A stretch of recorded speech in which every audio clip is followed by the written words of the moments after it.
When this woman got home from work, she noticed her dog sitting on the couch with this guilty smile on her face. So she decided to confront her to see what she was doing. You gonna give it up? Come on, let's see what it is. Come on. You're just gonna sit there and stare at me like that?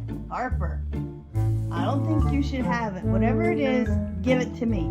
You always have stuff in your mouth. It was pretty clear that she had something in her mouth, but the dog tried to play it off as if everything was normal. But it just gets funnier and funnier the longer it goes on. Check it out. What? I know it's more than just your tongue. Oh. Harper, you better give that up. Look at me when I'm talking to you. You need to get that out of your mouth.